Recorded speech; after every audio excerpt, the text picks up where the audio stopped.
अस्सलाम वालेकुम। सब्सक्राइब कीजिए और बेल आइकॉन प्रेस कर दीजिए ताकि नेक्स्ट वीडियो का नोटिफिकेशन आपको बआसानी मिलता रहे। उन्हें भागे हुए कोई 2 घंटे हो चुके थे। सड़क पार करने के बाद वो एक उजाड़ में दाखिल हो गए थे।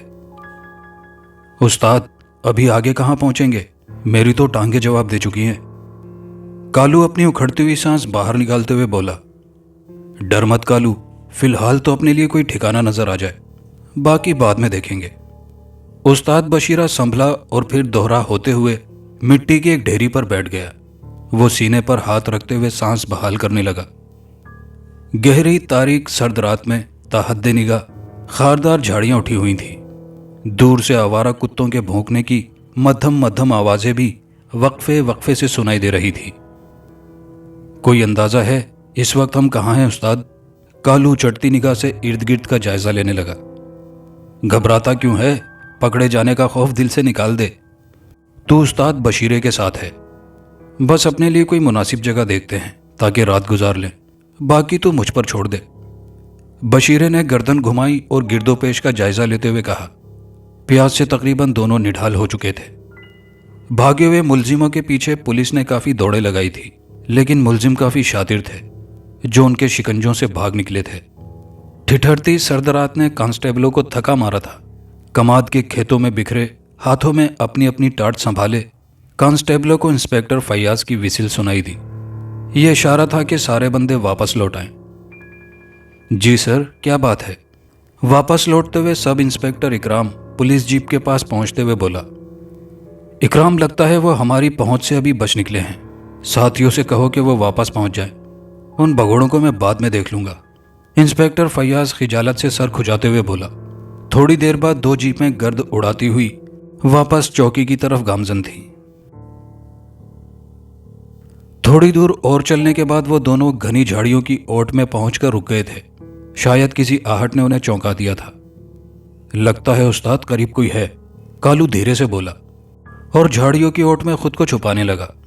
उस्ताद बशीरे ने खुद को जमीन पर लिटाते हुए अपने जिस्म को आगे घसीटा, झाड़ियों को पीछे हटाया और फिर अपनी भारी गर्दन को उठाकर खुनकज़दा झाड़ियों में निगाह दौड़ाई। ले कालू, लगता है काम बन गया। कालू फुर्ती से आगे सरका और झाड़ियों के पार देखने लगा। कदरे फासले पर उन्हें रोशनी की परछाई सी दिखाई दी जो मिट्टी की बनी झोंपड़ी नुमा मकान के दरवाजे से निकल रही थी। दरवाजे पर पड़े कपड़े के पर्दे हिलने से वक्फे वक्फे से रोशनी एक लम्हे के लिए बाहर निकलती और फिर गायब हो जाती। कुछ साल पहले रोशन होती तुलु सुबह एक नई दिन की आमद का इंतजार कर रही थी। रानी बुझती लकड़ियों में धूकनी से फूंक मारकर आग तेज करने में मसरूफ थी, जबकि दिलावर गुसल खाने से निकल कर आया था और सहन में चारपाई पर बैठा नाश्ते का इंतजार कर रहा था। जल्दी कर रानी, अभी कितनी देर है? और आज मुझे मज़ारे के घर जाना है। कल उसने मुझे बुलाया था, लगता है उसे कोई काम है। दिलावर उठता धूप में बैठा तौलिए से सर खुश्क करता हुआ बोला। अभी आती हूँ दिलावर, आज नाश्ते में पराठे के साथ साग बनाया है मैंने, खाएगा तो उंगलियां चाटता रहेगा। रानी ने आखिरी पराठा तवे से उठाकर रोटियों वाले कपड़े में रखते हुए अपनी निस्वानी आवाज में शौकी से जवाब दिया। फिर वो पीढ़ी से उठी और नाश्ता लेकर सहन में दिलावर के पास पहुंच गई और मोड़ा खींचकर दिलावर के पास बैठ गई। दोनों नाश्ता करने में मसरूफ हो गए। दिलावर और रानी ने पसंद की शादी की थी। दिलावर अपने वालिदैन की इकलौती औलाद था, जबकि रानी एक भाई और बहन से छोटी थी। शादी के बाद दिलावर को उसके वालिद ने घर से निकाल दिया था, इसलिए वो रानी को लेकर एक दूर दराज देहात नूरपुर में आन बसा था, जहां उसके एक दोस्त अनवर ने उसे एक मकान दिला दिया था। अनवर ही की सिफारिश पर उसके दोस्त गांव के मज़ारे चौधरी जमीर ने दिलावर को काम भी दिलाया था। वैसे इस गांव में दिलावर ने गोरकनी का अपना आबाई पेशा भी न छोड़ा था। काम मिलने पर दिलावर देहाती आबादी से हटकर उस कब्रिस्तान में कब्रों की खुदाई भी कर लिया करता था, जो बड़ा कदीम था और आबादी से दूर काफ़ी फासले पर भी था। कब्रिस्तान कदीम होने के साथ साथ तारीखी हैसियत भी रखता था। रिवायत थी कि सिकंदर आजम की फौज के कुछ सिपाही यहाँ दफन किए गए थे। इस तरह गांव के करीब एक नया कब्रिस्तान तामीर होने के बावजूद भी कुछ खवास अपने अजीज़ों को उस पुराने कब्रिस्तान में दफन करने के लिए, जिनकी कब्रें दिलावर ही तैयार करता था, उसी कब्रिस्तान में दिलावर ने मिट्टी की एक छोटी सी झोंपड़ी बना रखी थी, जहां वो कुछ देर सुस्ता लिया करता था, और अगर उसे रात को भी काम करना पड़ता तो वो रात वहीं गुजार लिया करता था। झोंपड़ी के आसपास और कब्रिस्तान का बेशतर हिस्सा खारदार झाड़ियों और टहनियों से भरा पड़ा था। कब्रिस्तान की बेशतर कब्रें इस कदर बोसीदा हो चुकी थीं कि उन पर लगे कतबे तक नाकाबिले शनाख्त हो चुके थे।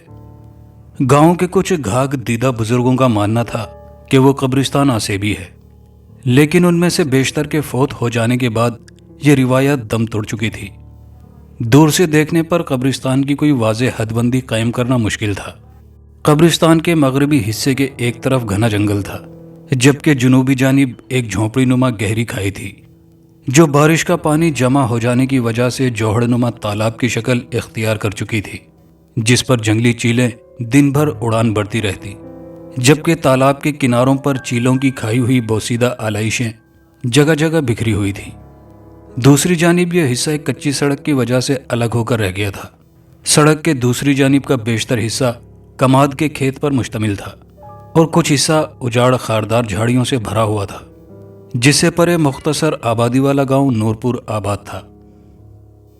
एक रोज अनवर दिलावर से मिलने उसके घर आया। बैठक में बैठे रात का खाना खाने के बाद दोनों गपशप में मसरूफ थे और गर्मा गर्म चाय से शुगल कर रहे थे। यार दिलावरे, तेरी शादी को 3 साल से ऊपर हो चुके, लेकिन अभी तक तुमने कोई खुशखबरी नहीं सुनाई। अनवर चाय की चुस्की लेते हुए बोला।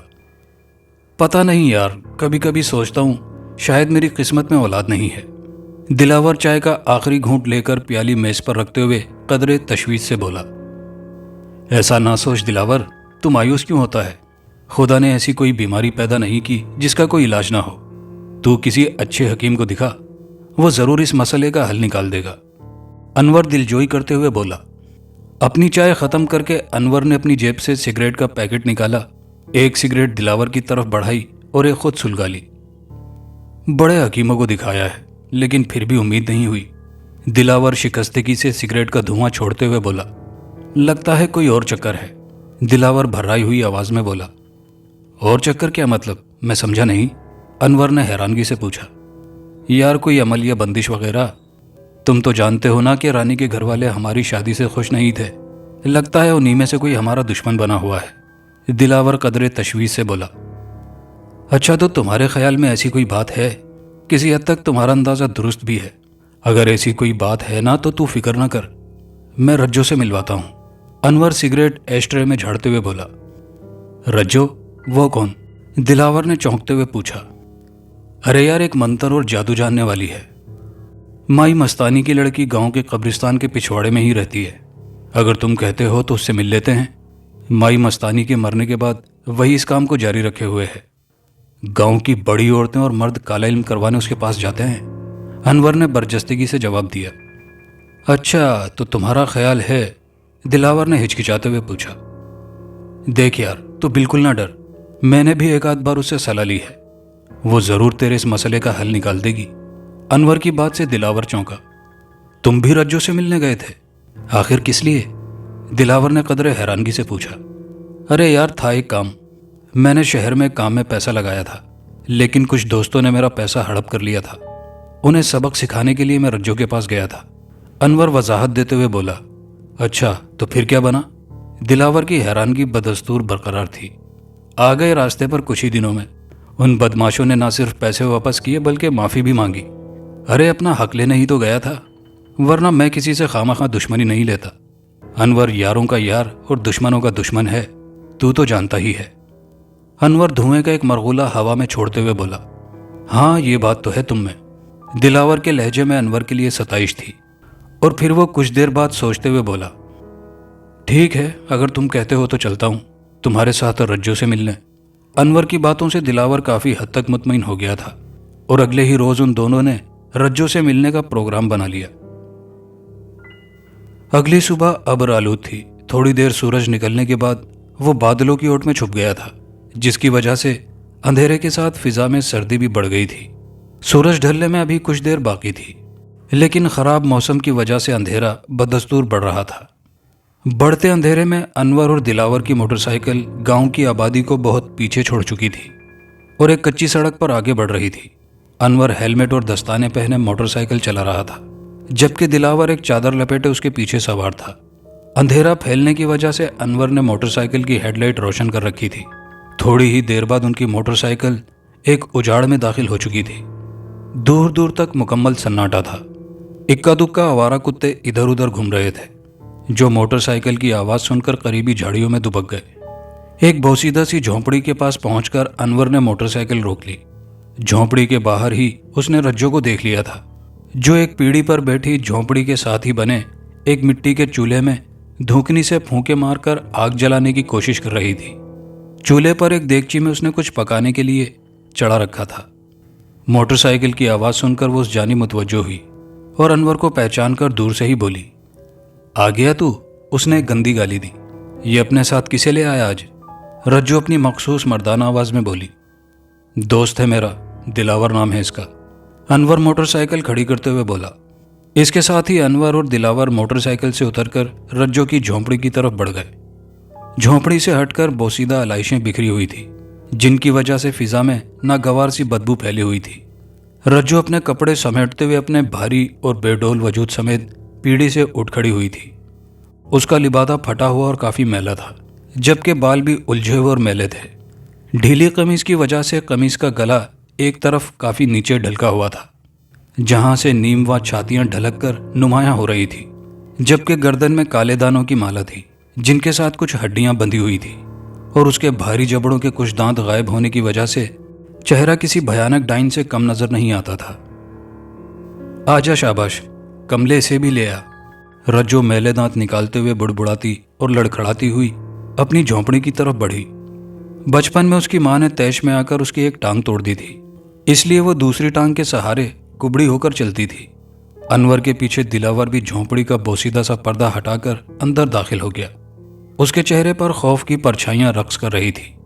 टूटी फूटी चारपाई के साथ दो मोड़े पड़े हुए थे, जबकि एक अलमारी में कुछ बर्तन और दूसरा सामान रखा हुआ था। झोंपड़ी के पीछे ही शायद बैतुल खला था, जिससे उठने वाली बदबू सारी फिजा में फैली हुई थी। रोशनी कम होने की वजह से रज्जो ने माचिस उठाई और एक जानिब लटकी हुई लालटेन रोशन की, जिसकी वजह से झोंपड़ी में कदरे रोशनी हो गई थी। हाँ बोल, क्या काम आन पड़ा है तुझे? रज्जो हाथ के इशारे से दोनों को बैठने का कहकर खुद चारपाई पर टिक गई। अनवर ने मोड़ा खींचा और दिलावर को भी बैठने का कहकर अपना मोड़ा रज्जो की चारपाई के करीब खिसका लिया, जबकि दिलावर भी सहमा हुआ मोड़े पर बैठ गया। देख रज्जो माई, ये मेरा दोस्त दिलावर है। बेचारा काफी परेशान है। 3 साल से ऊपर इसकी शादी को हो चुके हैं, लेकिन अभी तक इसके बच्चा नहीं हुआ। तेरे पास इसे सिर्फ इसलिए लाया हूं कि तू देखकर बता कि क्या वजह है। इसके ख्याल में इसके घर वालों में से किसी ने इस पर बंदिश कर रखी है। अब असल मामला क्या है तू बता। बेचारा बड़ा परेशान है। अनवर की बात सुनकर रज्जो ने एक भद्दा सा कहकहा मारा और बोली, अबे क्या तू सठियाया हुआ है? कोई बड़ा काम बोल। काली शक्तियां छोटा मोटा काम नहीं करती। क्यों मेरा और अपना वक्त बर्बाद करते हो? जाओ किसी छोटे मोटे आमिल के पास चले जाओ, ये काम तो वो भी कर सकता है। रज्जो के जवाब से अनवर और दिलावर दोनों को मायूसी हुई। वो तो ठीक है रज्जो, लेकिन मैं तो तुझे ही जानता हूं। देख, मेरी वजह से तू इसके मसले का कुछ उपाय कर। अनवर मिन्नत करते हुए बोला। रज्जो ने अपना मुंह टेढ़ा करते हुए दिलावर को बड़ी रौनक से घूरा और फिर हवा में उंगली लहराने लगी जैसे कुछ लिख रही हो। ओम काली की जय काली की।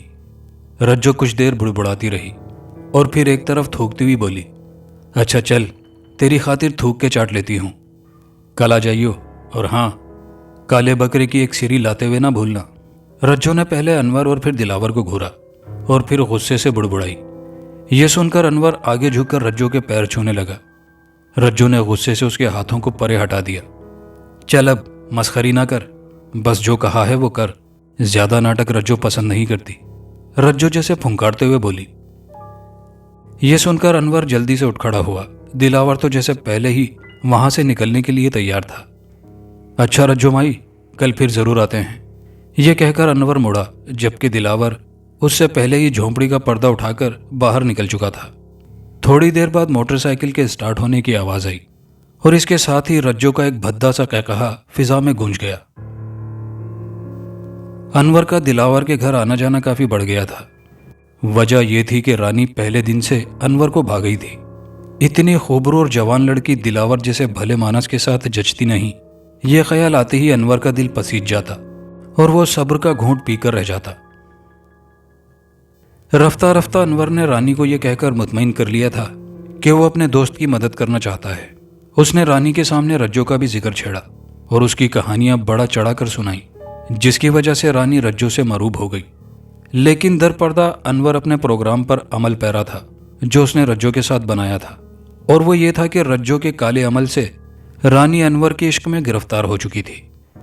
एक रात जब वो अकेले थे तो अनवर रानी से मुखातिब हुआ। देख रानी, तू बिल्कुल फिक्र ना कर, दिलावर को मनाना मेरा काम है। मैं उसका बिया अपनी बेवा चाची सुल्ताना से करवा दूंगा। दिलावर को इस बात का यकीन हो चुका है कि तू बांझ है, इसलिए वो तुझे तलाक दे देगा।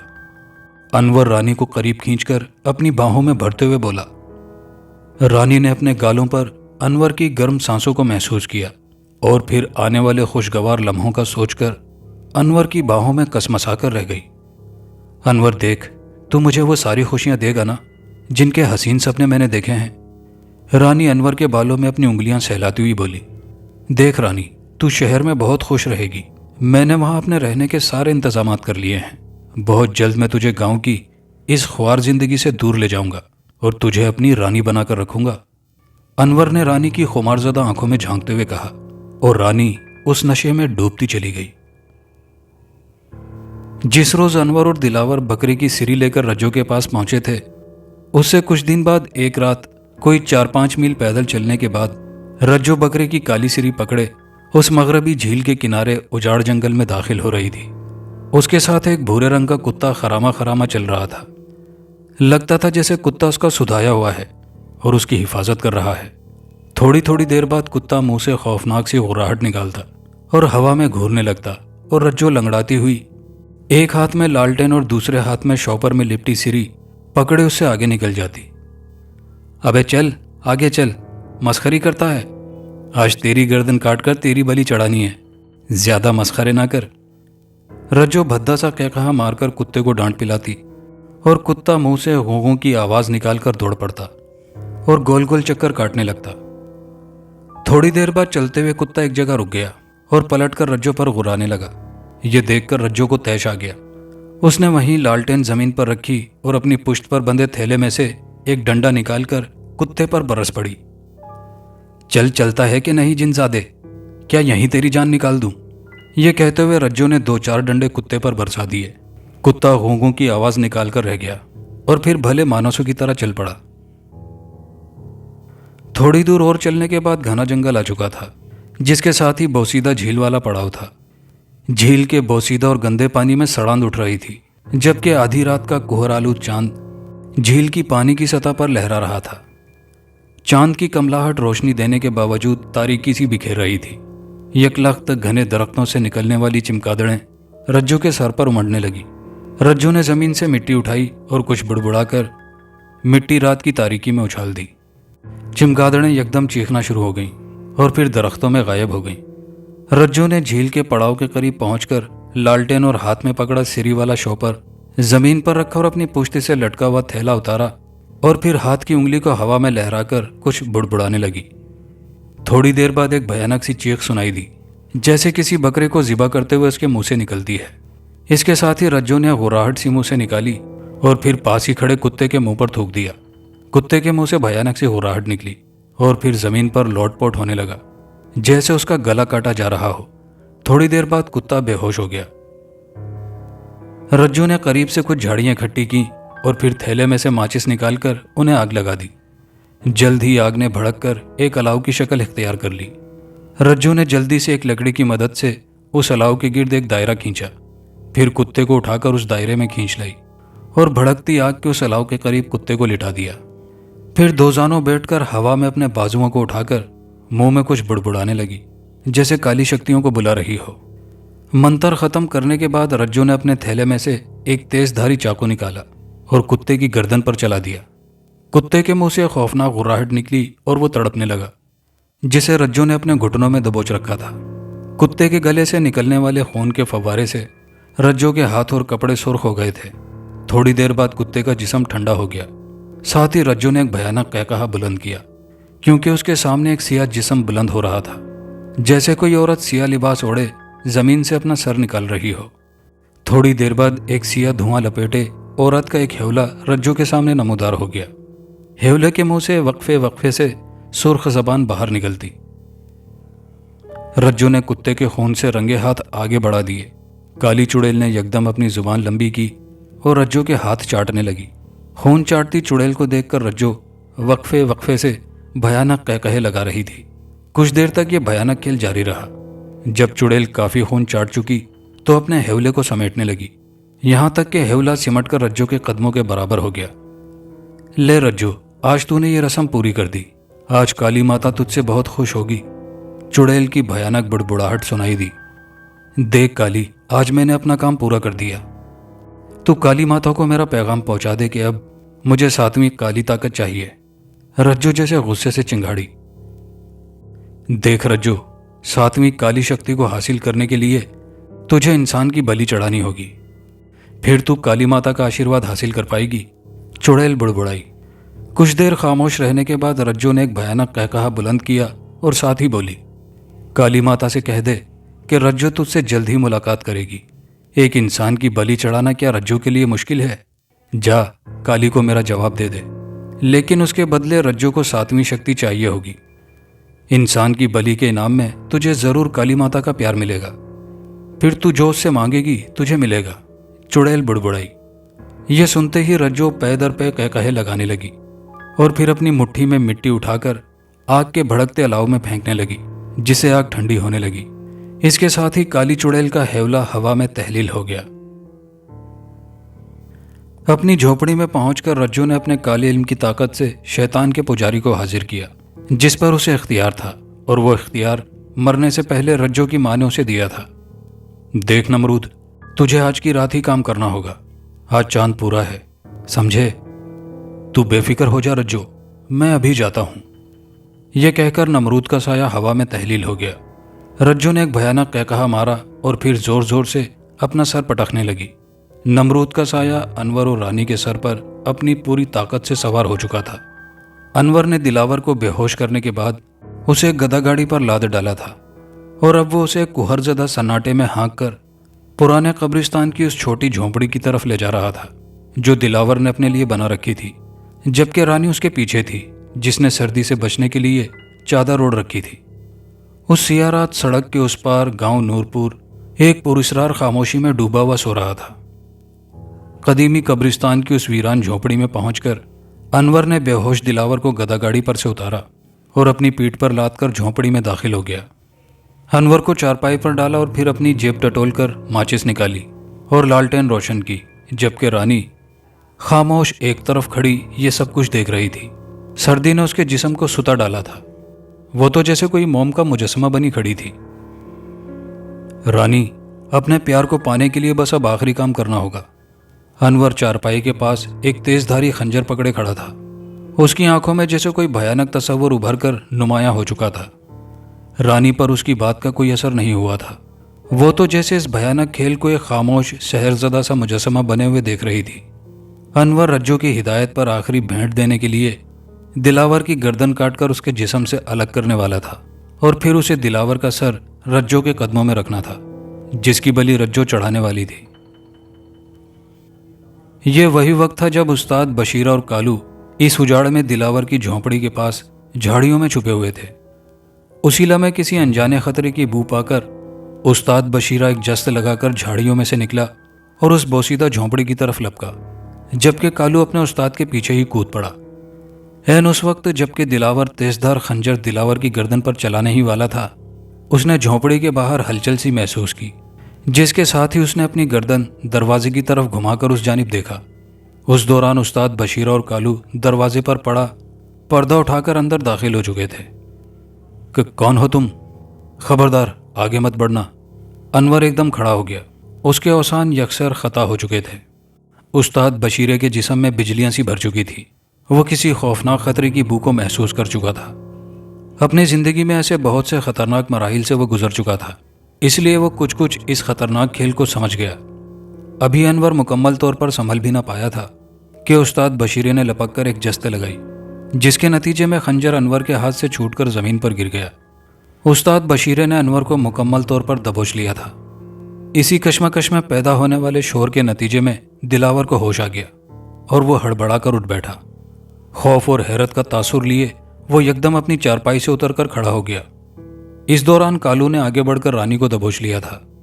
वो तो बेचारी पहले ही नीम बेहोश सी एक खामोश तमाशाई की तरह वहां खड़ी थी। ये सब कुछ क्या हो रहा है?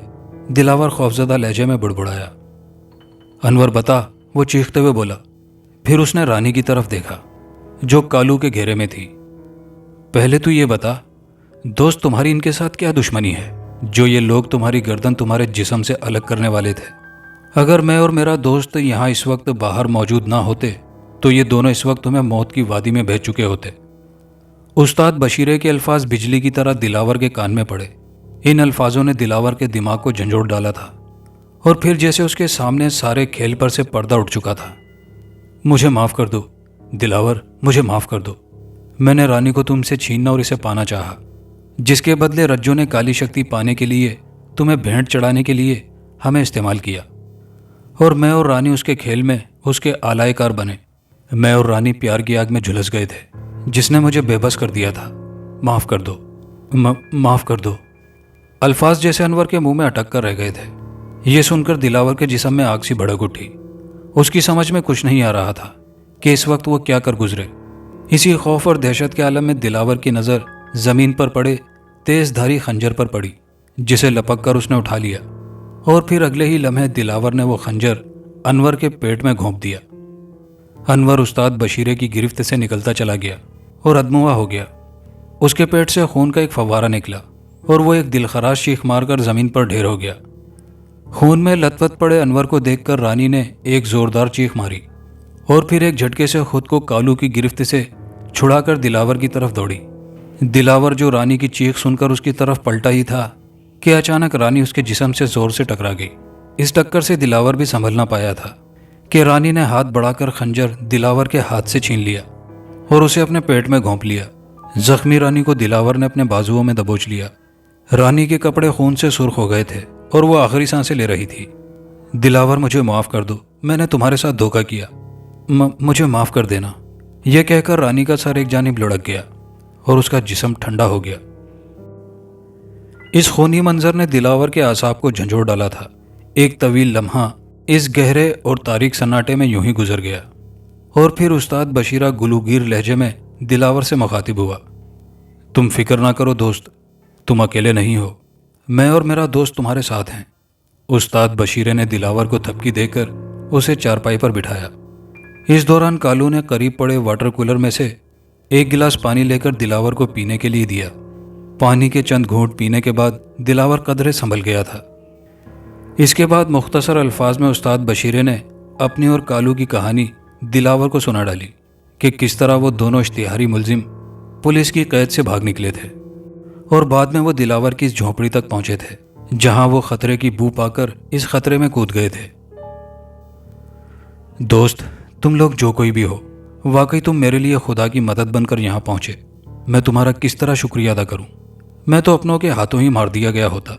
यह कहते ही दिलावर की आवाज़ गुलूगीर हो गई थी, जबकि उस्ताद बशीरा और कालू उसे तसल्लियां देने लगे थे। बाद में जल्द ही दिलावर ने उस्ताद बशीरे और कालू की मदद से अनवर और रानी की लाशों को कब्रिस्तान में दफना दिया था।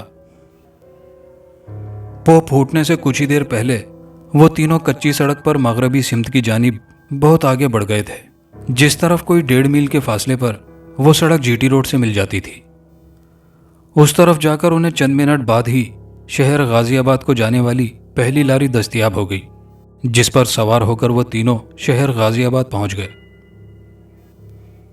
अगले रोज नूरपुर गांव में अनवर, दिलावर और रानी की गुमशुदगी की इतला जंगल की आग की तरह फैल चुकी थी। हर कोई अपनी सी मुंह की हाँक रहा था, जबकि चौधरी ज़मीर अलग परेशान था, क्योंकि उसे खतरा था कि पुलिस शक के शुबे में उसे जल्द ही गिरफ्तार कर लेगी।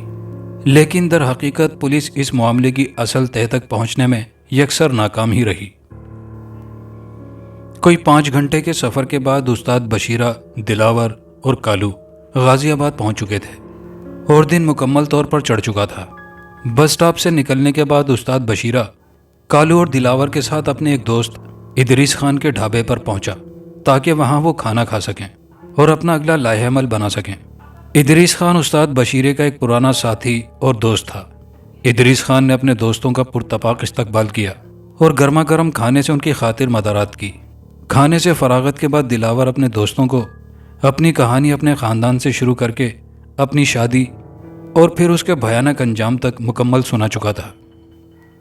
जबकि दिलावर अपने दोस्तों उस्ताद बशीरे, कालू और इदरीस खान के बारे में भी जान चुका था कि उनका ताल्लुक एक ऐसे गिरोह से है जो गैर कानूनी स्मगलिंग में मुलविस हैं। इस हौलनाक वाक़ये के बाद दिलावर की ज़िंदगी यकसर बदल गई थी और हकीकत भी यही थी कि इस वाक़ये ने दिलावर को इन तीनों का एक देरीना दोस्त बना दिया था। एक ऐसी दोस्ती जिसमें खुलूस और सच्ची मोहब्बत थी। उम्मीद है ये कहानी भी आपको ज़रूर पसंद आई होगी। वीडियो को दोस्तों के साथ ज़रूर लाइक शेयर कीजिएगा। कमेंट बॉक्स में अपनी कीमती राय का इजहार ज़रूर कीजिएगा और चैनल पर नए आने वाले दोस्तों से गुजारिश है कि चैनल को लाजमी सब्सक्राइब कर लीजिए। शुक्रिया।